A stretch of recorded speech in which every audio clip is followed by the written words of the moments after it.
I spent 40 hours in a hide in Spain's hottest summer to see the Iberian Lynx. And boy, was it worth it.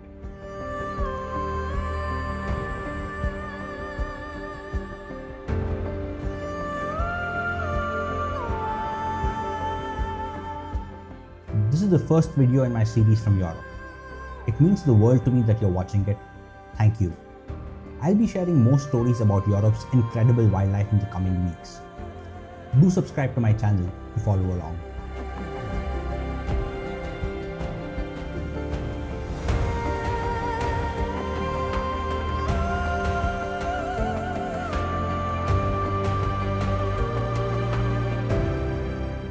I flew from Mumbai to Madrid yesterday. We drove down from Madrid to Penajalo, which is about 3 hours away. And we are here to shoot the Iberian Lynx, which is one of the rarest wild animals, probably one of the rarest wild cats that there are. Now, Penajalo is an estate. They have a cheese factory, they have a bunch of plantations, and they also have a small hotel which mostly caters to the folks who come down to photograph the lynx. Really nice place, amazing rooms, and it's optimized for wildlife photography from the hide. We're waiting for our guide to come and drive us down to one of the hides. We'll be there in a bit, looking forward to seeing my first lynx. Fingers crossed. Alberto, our guide, drove us to the hide about 20 minutes away.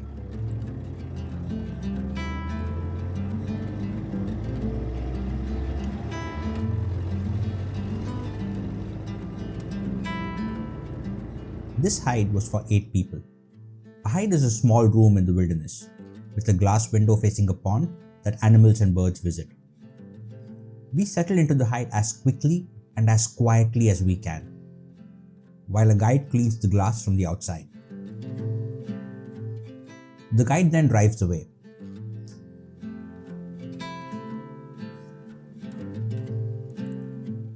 Over time, wild animals accept the hide as a part of their environment and go about their life, unaware of what's inside the hide.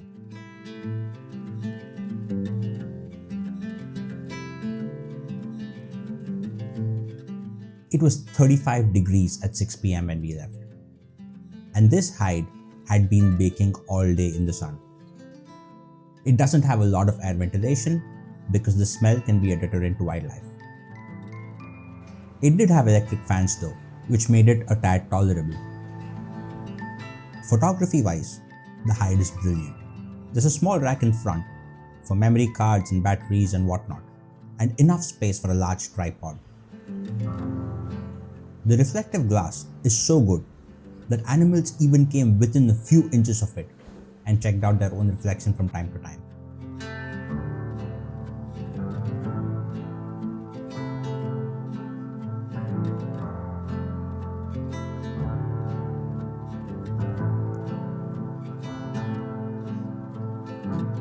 Soon after Alberto drove away, the pond got busy and so did we. Everything that came here was a first for me. Magpies, partridges, finches, rabbits, blackbirds and the pheasant.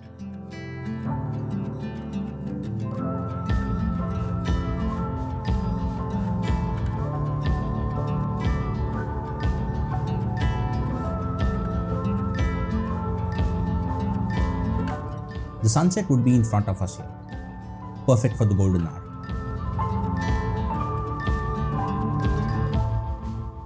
And what a lovely golden hour it was.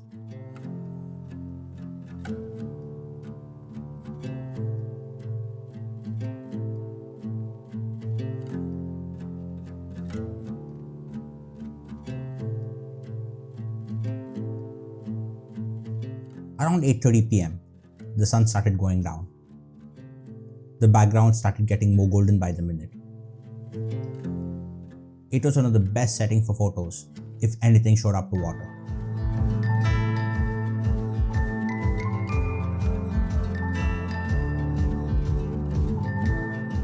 When you're looking for a lynx, every shadow seems to hide one. But this evening wasn't to be.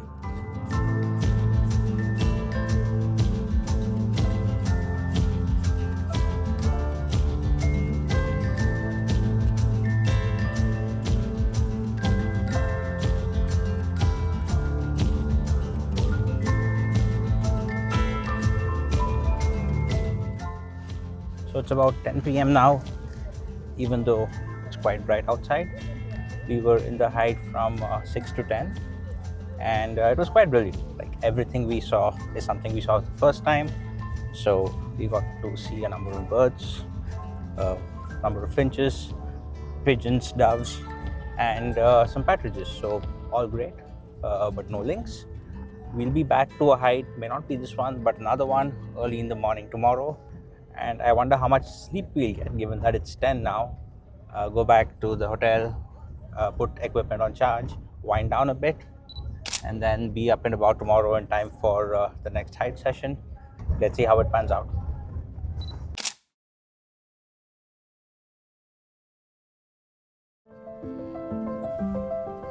So it's 5:30 a.m. and our guide will pick us up at 6. So every morning there'll be breakfast laid out here, which is the only meal that's served here. We manage the rest of it ourselves. There's a couple of restaurants nearby, or there is a kitchen here that we can cook our own food in. And looking forward to the first morning session. It's a really long one, about 5.5 hours. Let's hope we are able to see the lynx today.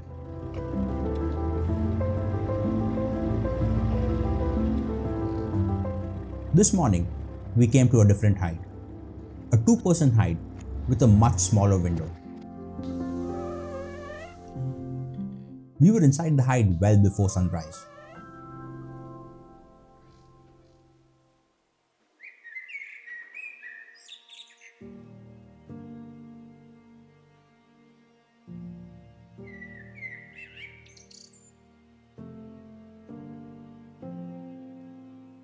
There wasn't a lot of activity till 7 a.m. and then it was business as usual with the magpies and the rabbits.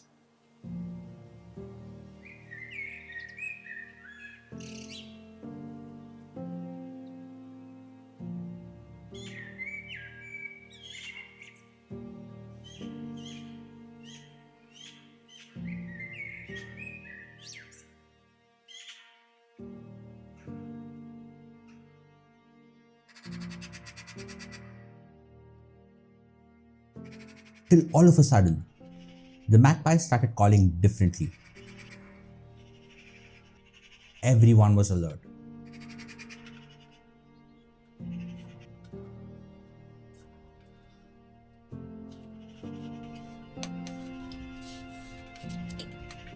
And the most beautiful animal I've ever seen walked to the pond for a drink.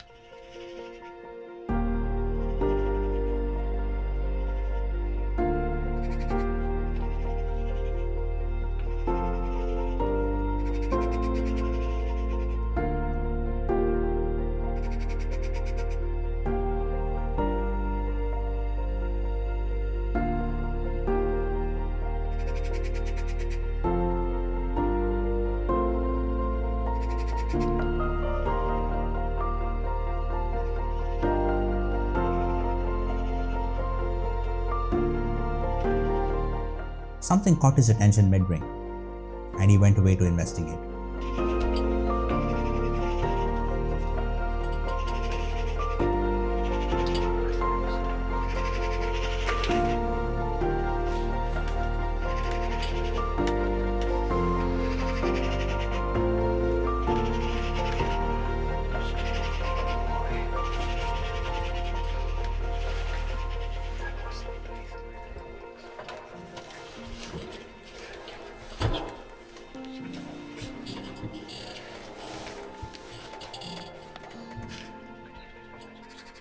Our celebration was cut short because he came back.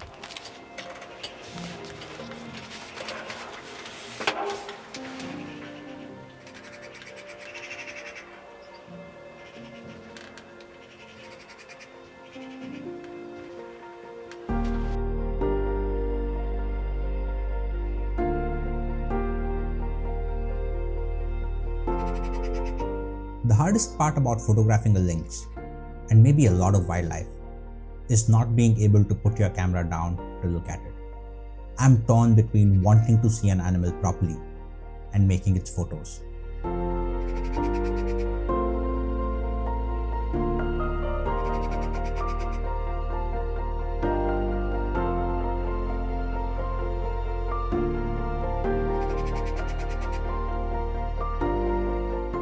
and invariably, the memory card wins.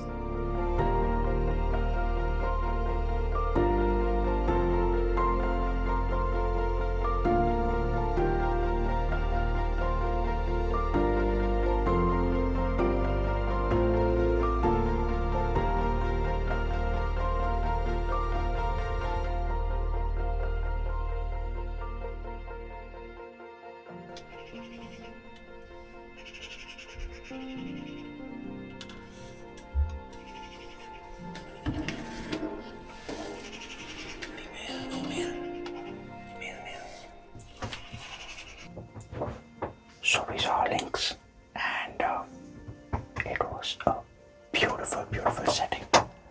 I think this lynx is one of the most beautiful animals I've seen, with long fur on its cheeks and long ears, and such a colorful animal.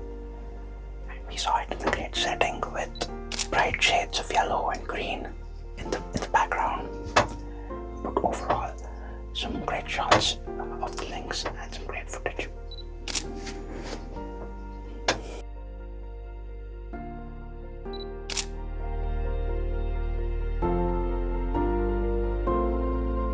So what makes the Iberian lynx such a special animal? Of the 4 species of lynx, the Iberian lynx has the smallest range. The Eurasian lynx is found across Europe, Russia, Central Asia, and into parts of China. It is one of the widest ranging wildcats in the world. The bobcat's range is across continental North America, from southern Canada through the United States and into southern Mexico.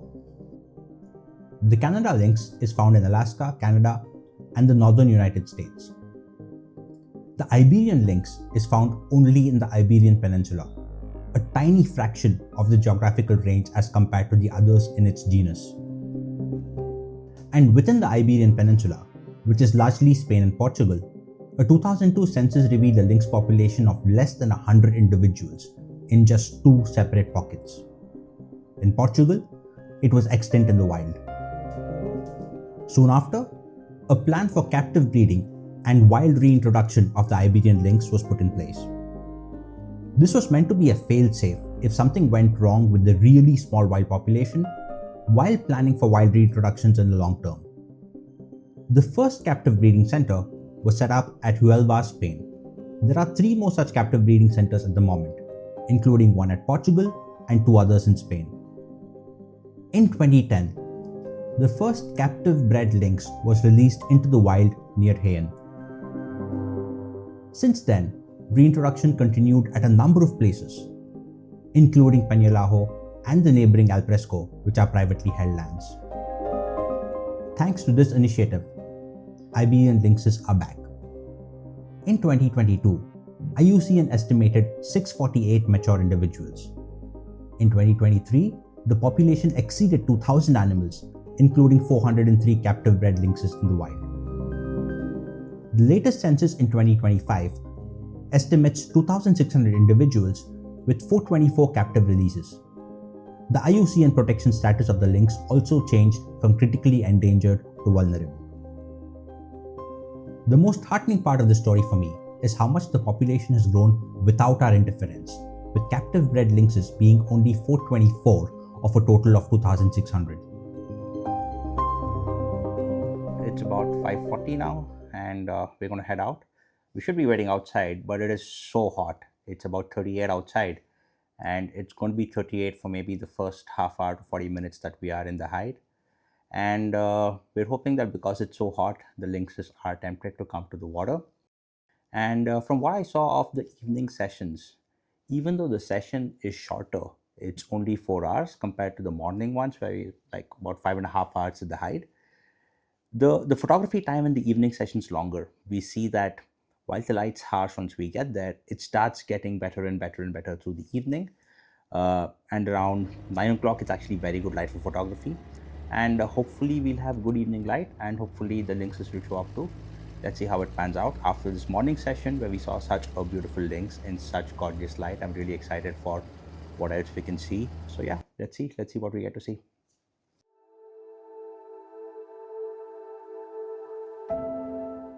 Though the lynx was the main reason we were here, they were only one of the many animals we saw.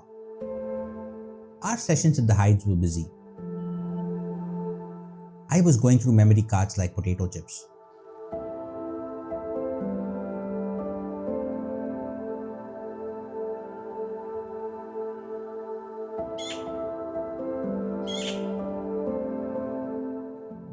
The Eurasian magpies were probably the most common birds. They would be the first at the pond after the cars leave, and the last ones to fly out after the car arrives. They are from the same family as crows, and they behaved just as boldly.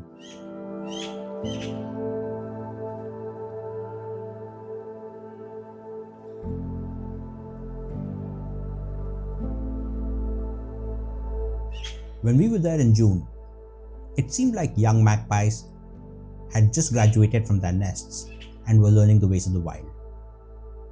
They appeared like adults but depended on their parents for food. They were always begging for food, and the parents obliged every once in a while.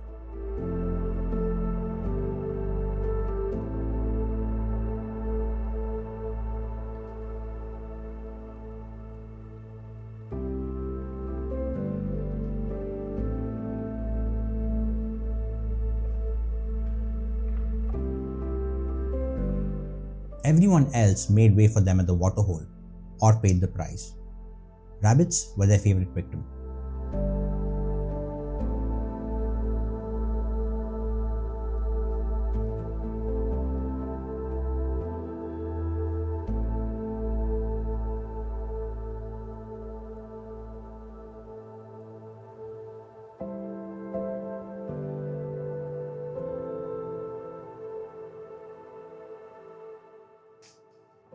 One afternoon, we saw the Iberian magpie, also from the same family of crows.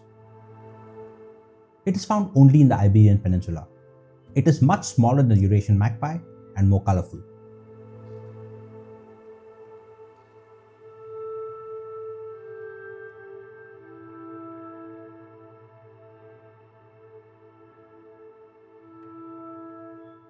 European rabbits are the main prey base for the lynx. Over 3/4 of a lynx diet is rabbit. An adult lynx hunts rabbits daily. A nursing mother hunts about 3 rabbits a day. The decline in rabbit population due to a viral outbreak in the late 80s correlates with the reduction in lynx population at the same time. And it isn't just the lynx that depends on the rabbit. A number of predators, including the Spanish golden eagle, the national bird of Spain, also depend on the rabbit.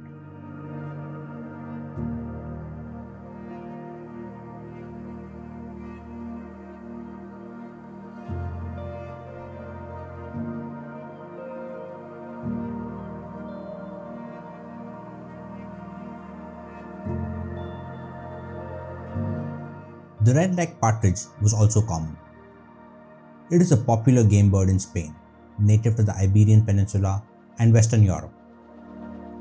This bird thrives in open scrubland and fields, looking for seeds, shoots, and sometimes insects. We also saw them dusk bathing in loose soil when it was really hot. This takes care of parasites and helps with feather maintenance.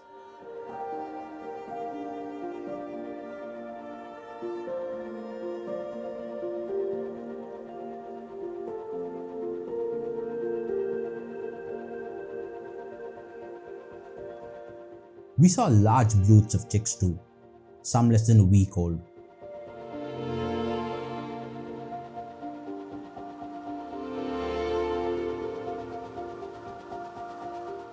These chicks grow incredibly fast and reach a full adult size in just 2 months.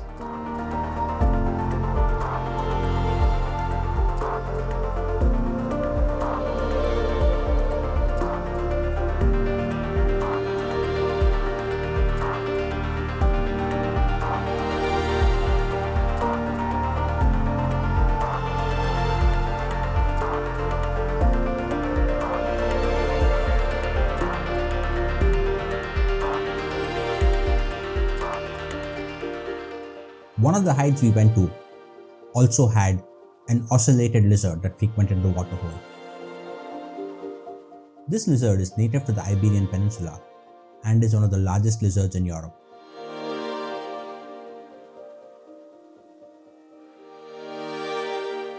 This lizard had the same view of the waterhole that we did.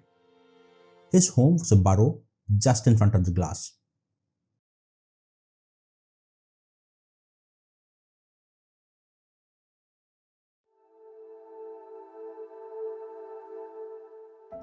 In one of our sessions, we saw a snake use the same burrow too. This is a juvenile Montpellier snake.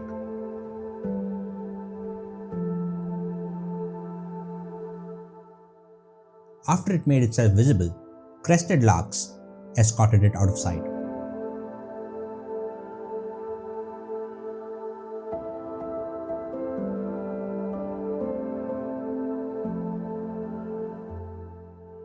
The adult Montpellier snake is much larger and darker than the juvenile. It is common in Iberia and is also found in parts of Northwest Africa. Afternoon sessions are hard. In all the hides we've been in, the sun set in front of us, making the hide a greenhouse that traps heat. From 7:30 or so, I'd move back little by little because the glass got hotter. But there's enough happening at the waterholes to keep us distracted from the heat.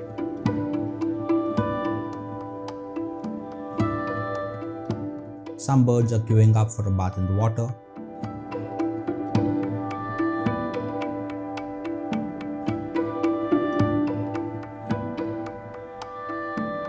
Some others are queuing up for a bath in the dust. And over sessions there, I filled my card with birds flying, bathing, dusting, and everything in between.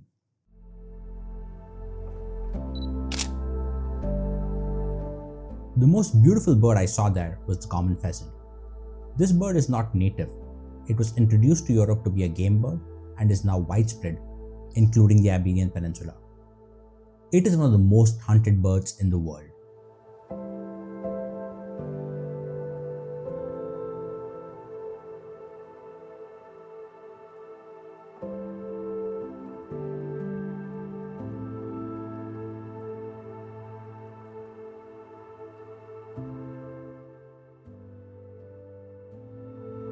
Female pheasants are less colorful.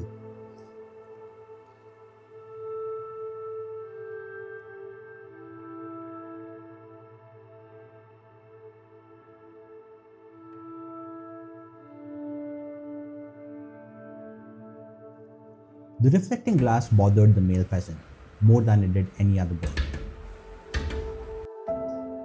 They picked up a fight with their own reflection often, confusing it for another bird, and even walked away victorious at times.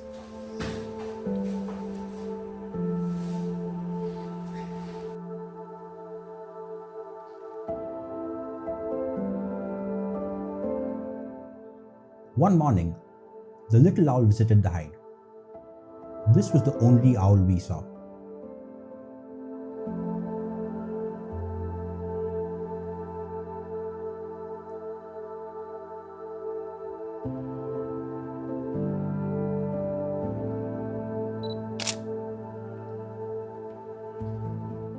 So it's been 5 sessions in the hide, approximately 25 hours, and we've seen the lynx once, which lasted for about 5 minutes in these 25 hours. So it's not for nothing that the lynx is known as one of the rarest wildcats, if not the rarest mammals on the planet. And between all this, there's been a lot I wanted to speak about hide photography in Spain for the lynx specifically. But since it's not possible to record in the hide, taking some time out now before our 6th session, which should start in about an hour, to talk about a few things on the way hides are designed, what kind of gear you should be carrying, what you need to expect, and so on. So there are broadly 2 kinds of hides here. One hide is for 2 people, it's quite cozy, and then there's an 8-member hide. We've been in both of these hides over the last 5 sessions, and there are a number of hides here. I think there are about 14 hides shared between the two estates. In fact, we've repeated the hide only once amongst the 5 sessions, so we've been in 4 different hides, and all of these hides are very, very well designed for photography. It's really, really hot in the hide. Some of the hides have battery operated fans, some of them have fans on top. Good suggestion is that the battery operated fans, you want to use them judiciously because they last only for a few minutes, so best to keep them for when it's hottest during the day. And hides have nice comfortable chairs. So the 8-person hides have 8 chairs in front of which there's enough space to put the tripod, and then there's sort of glass behind that. There's some space to keep a bag behind you. So all of this is very, very well thought through and well designed from a photography perspective. Given how hot it is, please do carry water. All but one of the hides that we went to did not have bathrooms, so we also carry an empty bottle in case we have to pee. On the photography gear aspect, definitely bring a full frame camera. There are a lot of reflections from water, there are a lot of harsh highlights in the background, there are also different angles of light. You're shooting a lot of side lit, and there is a fair bit of dynamic range that you need. So a full frame camera is really important. And on the lens, I think it's super important to bring a telephoto lens and not a prime lens. In fact, we've been sharing hides with many people over the last 2.5 days. We've not seen a single prime lens being used. Almost everyone's using a telephoto lens. And this is because the hides are designed in such a way that you can enjoy watching the smallest of birds like finches and warblers and shrikes that come to the water, as well as, larger animals like the rabbit, for instance, or the magpie, as well as the lynx. So while a 600 lens can give you a frame filling, image of maybe a finch, you can only get the head of a lynx with it. Like at the farthest end of my 500 when the lynx came one of the days that we were in the hide, we could only get a headshot of it, right? So if you're at the prime, you're stuck, and you're typically thinking of it from a single lens, single camera point of view because it's mounted on the tripod. So in that sense, it's best if you have a telephoto, something like the 100, 500, 200, 600, 180, 200, they're all good. But the advantage of something that starts at 100 is that you can also get some good scapes. Sometimes the animals come really close to the glass because they don't know what's on the other side. They see the reflection. At that point, you might want a wider lens. And we've had rabbits, we've had pheasants, we've had magpies very often come close to glass. So yeah, it'll be useful to have a wide interior lens as well. And the way you want to think about it as much as possible is the way my friend Sumit has thought about it. He's kept it simple and clean. He's got one lens, one camera.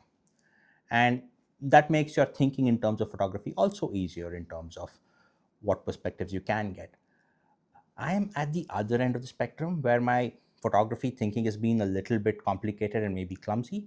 At the moment, I have 5 devices I can shoot with. So when something comes to the hide, I am shooting with one, setting up another, looking for a third one, which is probably lost, and it can get a little bit confusing. So the general advice is try to be like Sumit, where it's better to be simpler. But if you happen to be like me, where you have a number of different things that you want to shoot from, what you could do is think about how you want to organize them before you get into the hide. Because in the hide, there's not enough space to really, really reorganize. There's not enough light. A hide is a very, very dark room. Even though it's bright outside, it's quite dark inside the hide. So there's not enough space for that. So what I do is all my batteries, all my extra memory cards, everything else that I need to mount my action camera, all of it goes into a blue kit. And depending on the space that there is in a hide, I sort of put it right in front of me so that it's all there at an arm's length away. The other camera, I'm shooting with the R5 and the 100-500, which is mounted on the tripod. The R7 and the 70-200 is my second camera, and that's sort of next to me at most points so that I can easily access it. So keep everything at an arm's length away at a hide. Remember where things are. It's really, really quiet in a hide.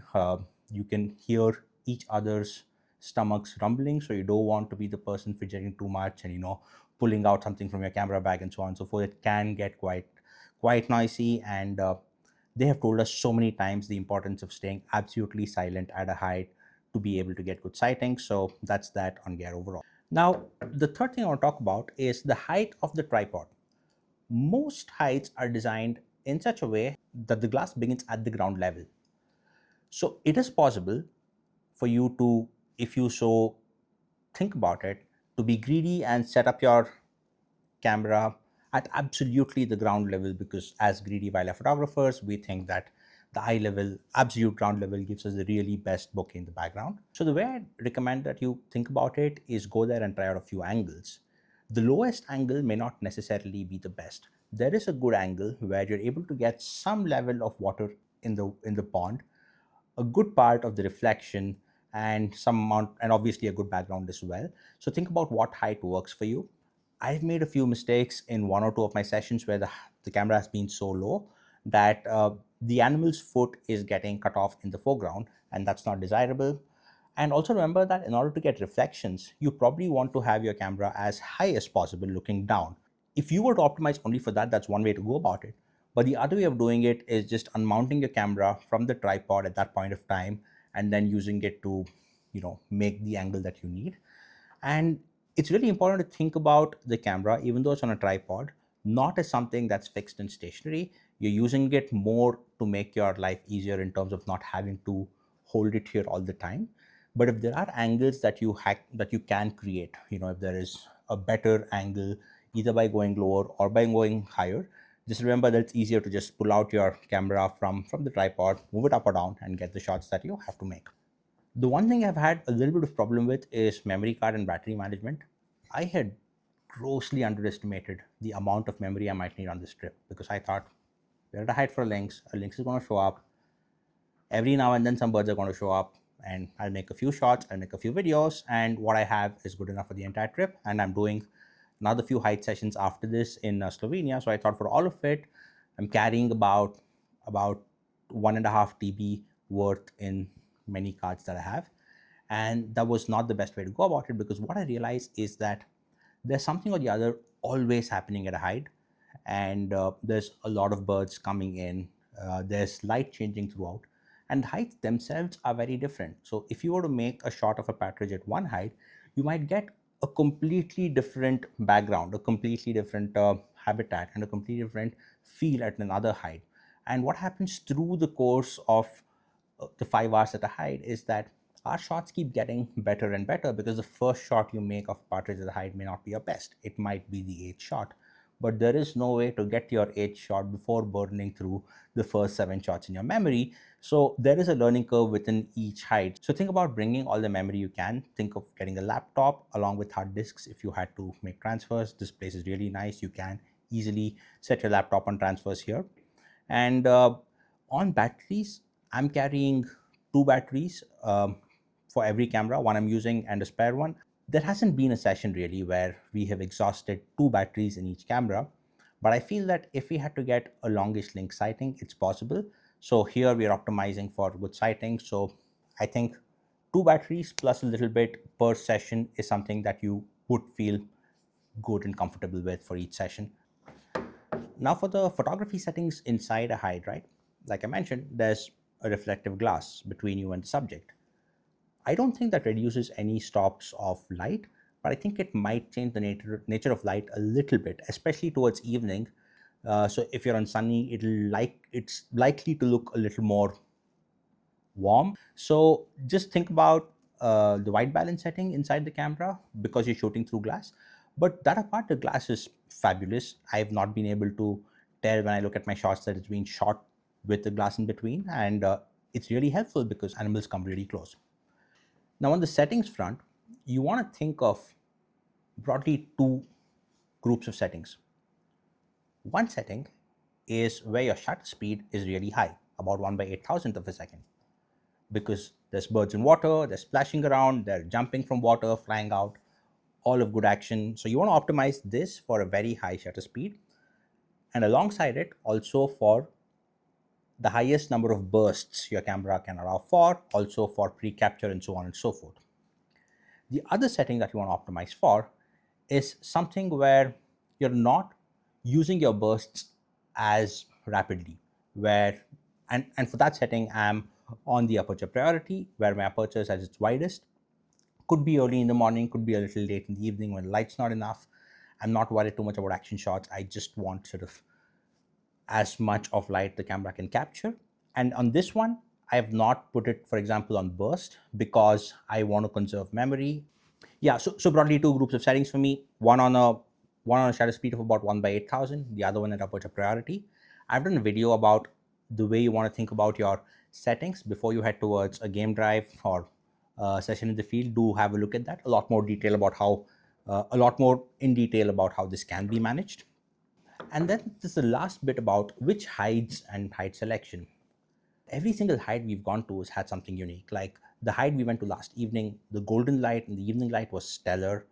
The hides we've been going to in the morning, the early morning light and the direction of that is absolutely brilliant. The hide we went to this morning, I think it was really, really well designed and well thought through in terms of getting reflections. There are some hides we've been to where the side lighting is brilliant. So I think every single hide has been thought through in terms of photography and light, and it's really a luck of the draw.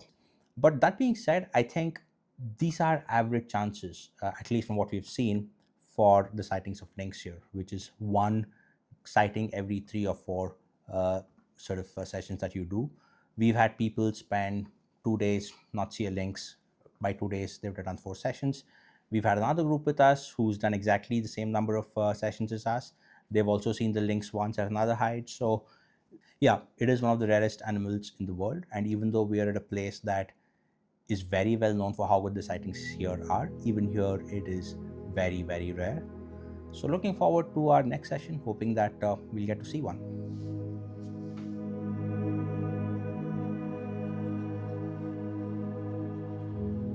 And soon enough, it came to be our last day at Penajalo.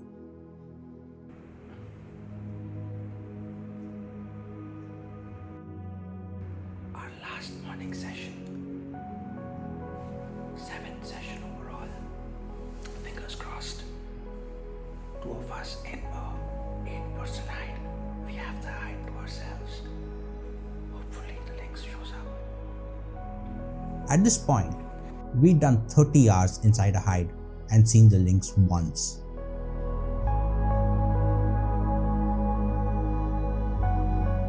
It was a regular morning at the hide.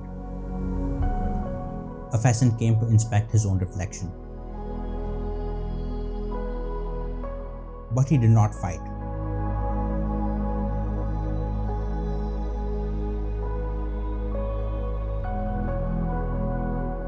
He was calling more frequently than we'd seen. There was no foraging or drinking water, just calls, looking into the distance.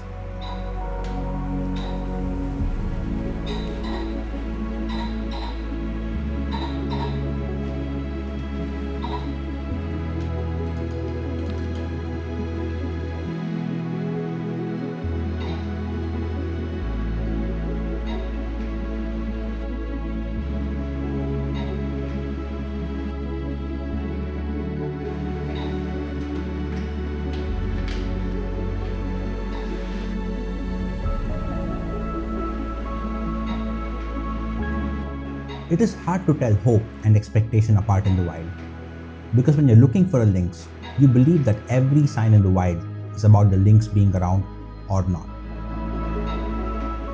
I love this part of wildlife just as much as photography, because soon enough, the source of the pheasant's anxiety peered from behind the bush.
We later learned that this was Salmorejo, the lynx we'd seen a couple of days ago. He was on patrol again and blessed this hide on this morning.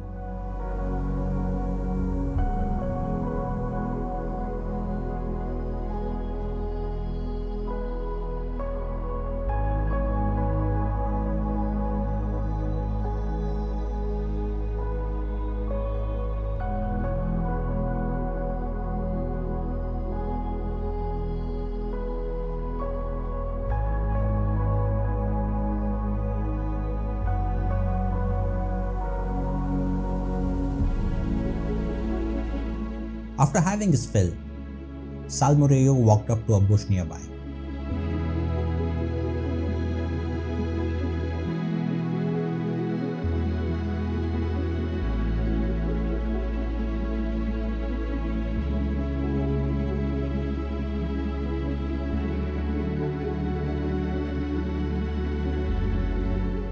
Wildcats use scent marking on some landmarks as a bulletin board.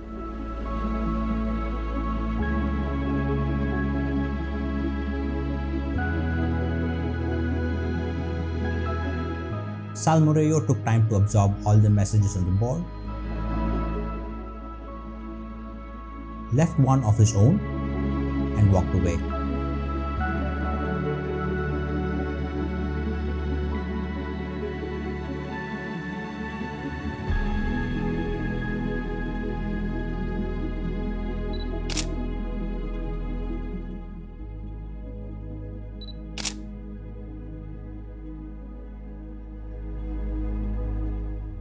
After Salmorejo left, it was back to scheduled programming with partridges and pipits.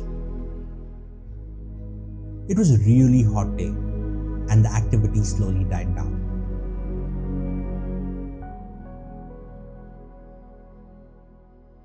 It was soon time for us to leave.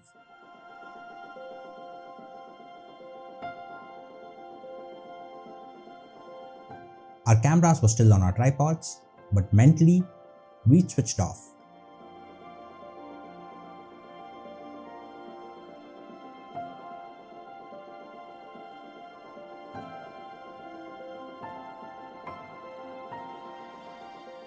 At 11:22 a.m., with less than 10 minutes for our guide to show up,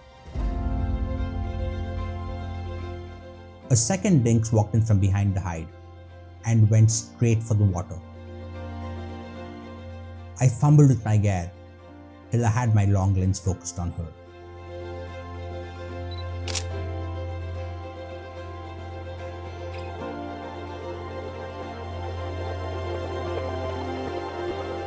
And then the most incredible thing happened. I've never been this close to an animal before, with just the reflecting glass between us. She then walked along the hide shade and disappeared behind the hide again. So we are all set for our last session in the hide, and we're waiting for our guide to come and pick us up. We put this last day after a lot of debate and discussion. We wanted it to be a 3-day trip. Most people come here and do 3 days. Even the guides were a little surprised about us spending 4 days here. And it goes back to the way I believe in planning some of these trips. Even in Spiti, for snow leopards, we put in 8 days. It's a different matter that in the first 2 days, we saw so many snow leopards and so many amazing things than the last 5-6 days, really not much happened as far as the snow leopards are concerned. Likewise with Panna. In the first 2 days, in a 7-day trip, we had all our sightings. And the reason we sort of over buffer these things or buffer them adequately is because in wildlife, you never know how many days are enough. You have to plan for your bad days, and there will be good days. And in some cases, the good days are right up front of the trip, like the way it was in Panna or like the way it was in Spiti. But if we were to have all of the bad days at the beginning here, and we packed up our bags and left last night without having run today, we'd have only seen 1 lynx across 6 hide sessions, and that would have been okay. We did the session this morning, and we've seen 2 amazing sightings of lynx today, so that makes it a total of 3 sightings across 7 sessions, which is closer to the 50% that I expected it to be, and what great sightings they've been. So yeah, glad to have made the additional day. Looking forward to the last session in the hide. Really not expecting much from it after what we've seen this morning. More than anything else, looking forward to spending the last 4 hours in the hide after I've done 36. Looking forward to the same sort of action at the waterhole, more partridges, more of everything else we've seen, and nothing really on my list. Before heading out to our last hide session, I caught up with Alberto to understand a bit about the reintroduction of lynxes at Penajalo and an interesting building I'd seen on my way to the hide almost every day.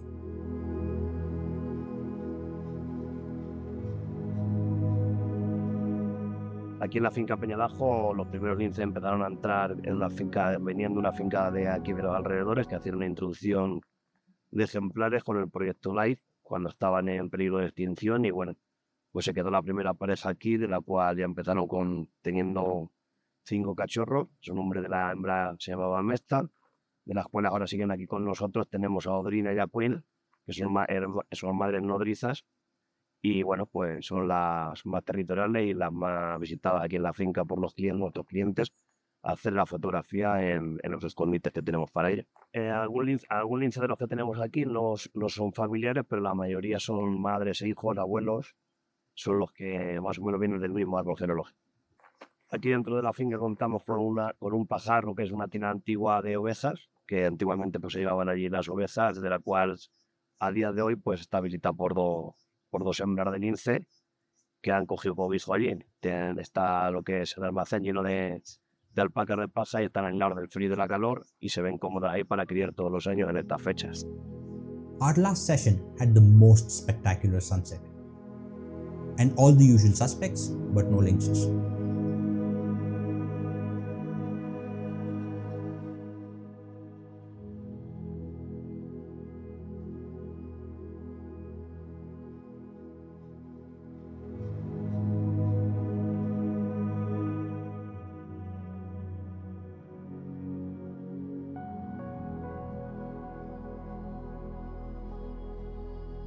At 10:30 p.m., Alberto came to pick us up. On the way back, we stopped briefly at the warehouse he spoke about earlier, the one where all lynx mothers in the area gave birth and raised their litter.